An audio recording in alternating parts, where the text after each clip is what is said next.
एक सरकारी कार्ड है, इसका नाम है फैमिली आईडी। ये आईडी पूरी फैमिली की, पूरी परिवार की एक आईडी होती है। इस एक आईडी का आपको एक नंबर मिलता है जो कि आपको बहुत सारी समस्याओं से बचाता है। बहुत सारी सुविधाएं आपको एक साथ मिल जाती हैं। सरकार को पता होता है कि इस परिवार में कितने लोग हैं, उन लोगों को कौन कौन सी सुविधाओं का लाभ या कौन कौन सी सरकारी योजनाओं का जो फायदा है वो मिल रहा है। इससे ट्रांसपेरेंसी बनी रहती है। साथ के साथ अगर सरकारी योजनाएं जैसे राज्य सरकार और केंद्र सरकार मिलकर लगभग 76 योजनाएं चलाती हैं, तो इस कार्ड के कारण पूरे परिवार को ये फायदा जो डायरेक्ट मिल जाता है। फोन में भी आपने सेम स्टेप्स ही यूज करने हैं जो मैं आपको लैपटॉप में बताऊंगा। तो चलिए अब शुरू करते हैं ये पूरा का पूरा प्रोसेस। तो सबसे पहले आप अपने ब्राउजर में खोलेंगे, यहाँ पर टाइप करेंगे फैमिली आईडी। सबसे ऊपर ये वेबसाइट नजर आएगी, आप इस वेबसाइट के ऊपर क्लिक कर देंगे और अब ये वेबसाइट खुल जाएगी। आप यहाँ पर ये चेक कर सकते हैं, बहुत सारी योजनाओं के बारे में यहाँ पर इंफॉर्मेशन दे रखी है। यहाँ ऊपर आपको नजर आ रहा है रजिस्ट्रेशन, तो इस रजिस्ट्रेशन के ऊपर हम यहाँ पर क्लिक कर देंगे। एक नया पेज खुलेगा। इस पेज में आपको यहाँ पर रजिस्टर करते समय ऊपर जो बॉक्स है यहाँ पर लिखना है अपना नाम और नीचे बॉक्स में आपको अपना वो वाला फोन नंबर लिखना है जो आपके आधार कार्ड के साथ अटैच है। यहाँ एक बात आपको ध्यान रखनी है कि आपको यहाँ नाम और फोन नंबर उसका लिखना है जो घर का मुखिया होगा, उसी की डिटेल आएगी, उसी का आधार कार्ड आएगा और उसी के नाम से परिवार की आईडी बनेगी। यहाँ डिटेल भरकर एक OTP आएगा, उसे भरना है यहाँ पर। तो इस तरीके से इसमें रजिस्टर हो जाएगा। रजिस्टर होने के बाद आपको इसमें साइन इन करना है। साइन इन करने के लिए आपको ऊपर साइन इन लिखा हुआ जो ऑप्शन है इसके ऊपर क्लिक कर देंगे हम। नीचे आपके सामने ये बॉक्स खुलेगा, यहाँ पर आपको फोन नंबर और कैप्चा भरना पड़ेगा। सेंड OTP बटन पर आपको क्लिक करना है। उसके बाद आपके फोन पर एक OTP आएगा और उस OTP को आपको इस बॉक्स में भर देना है। नीचे कैप्चा है, फिर इस कैप्चा को आपने भरना है और इस बटन पर आपको क्लिक कर देना है। अब एक नया पेज खुल जाएगा।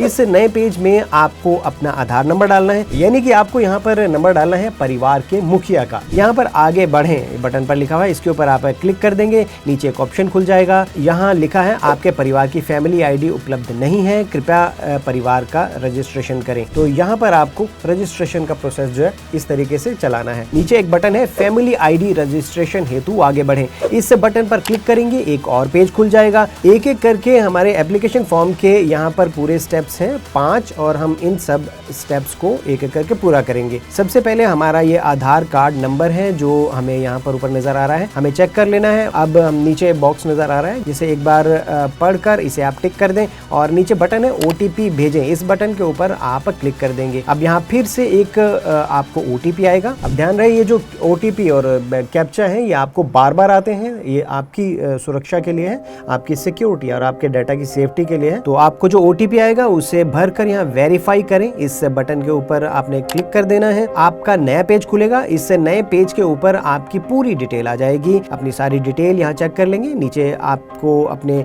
डिटेल भरनी है। इसमें लिखा होगा अविवाहित या विवाहित, आप इसमें चुन सकते हैं अपनी डिटेल के अकॉर्डिंग। और उसके बाद अगले बॉक्स में आपको अपना व्यवसाय लिखना है, जो भी आपका व्यवसाय है वो आपको यहाँ पर टाइप कर देना है। आगे बढ़ें बटन पर क्लिक कर दिया और अब एक नया पेज खुल गया है। ये तीसरा स्टेप है। यहाँ पर ये सारी डिटेल आगे जो मैंने भरी थी वो यहाँ नीचे अब मुझे अपना आधार नंबर डालना है, फिर नीचे बॉक्स है उसके ऊपर टिक कर देना है और उसके बाद OTP भेजें, इस बटन पर लिखा हुआ है, इस पर मुझे क्लिक कर देना है। ये मैंने क्लिक कर दिया। अब चौथे स्टेप में मैं अपना पूरा एड्रेस लिखूंगा। आप जहाँ से भी हैं आप अपने पूरी डिटेल लिखेंगे। आप सबसे पहले आप बताएंगे कि आप शहर से हैं या गाँव से हैं, उसके बाद आपको उसके अकॉर्डिंग ही डिटेल यहाँ पर भरनी है। अपना एड्रेस लिखेंगे, जिला, टाउन, उसके बाद अपना वार्ड चुनेंगे और अपना जो हाउस नंबर है, कॉलोनी, आसपास का एरिया, कोई लैंडमार्क आप चुनेंगे। लैंडमार्क आपको इस तरीके से चुनना है जिससे कि जो डॉक्यूमेंट्स हैं, जो सरकारी डॉक्यूमेंट्स हैं, वो आपके घर तक आसानी से पहुंच सके। उसके बाद यहाँ नीचे आपको अपना पिन कोड लिखना है और ये पिन कोड यहाँ पर मैंने लिख दिया। या नीचे एक बटन है जिस पर लिखा है सुरक्षित कर आगे बढ़े और इस पर मैंने क्लिक कर दिया। क्लिक करने के बाद ये 5वां स्टेप खुल जाएगा। इसमें आपकी पूरी डिटेल आ जाएगी। एक बार इस पूरी डिटेल को उसको आप पढ़ लें, तसल्ली कर लें कि आपका नाम, पता, आपका